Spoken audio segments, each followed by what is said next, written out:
Hey guys, welcome to Modern Gabby. Have you guys ever heard of agua de Jamaica, or what they call in English hibiscus tea? Well, this is a great remedy for water retention problems, or if you're suffering from swollen feet, swollen hands.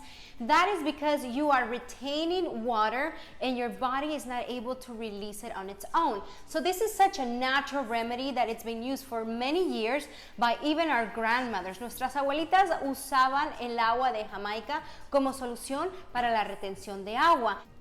Basically, our grandmothers used to use this as a natural remedy for these bloating problems. So what I'm going to show you guys today is how I use agua de Jamaica to help me out with my bloating problems during my menstrual cycle week.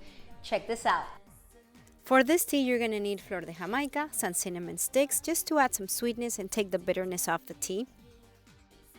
In the large pot, you're going to use about 6 to 8 ounces of filtered water. Let it boil until it gets bubbly and very steamy.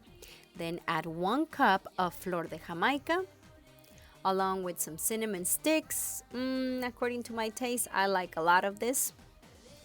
Stir very well and let it sit for about 10 to 15 minutes. Finding these large bags of cinnamon sticks can be a little bit tricky, but I found this at my local Latin market.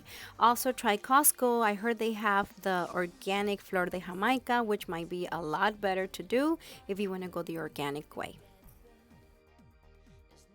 Also, to make things a little bit faster, I add a cup of ice and stir, let it sit for about a minute or two, then transfer it into this big jar. Then using a big colander, pour all the liquid in, and it's ready to go inside the fridge. I like it cold because now during the summer, it's ready whenever I want it. Add a little bit of ice and good to go. So as you can see, this is a very natural way to get rid of all those toxins in our bodies and to get rid of that bloating problem that you might have during that time of the month. I hope you guys find this video helpful. If you want to see more content like this, please subscribe to my channel, and I'll see you guys on the very next Modern Gabby. Hasta la vista, amigas!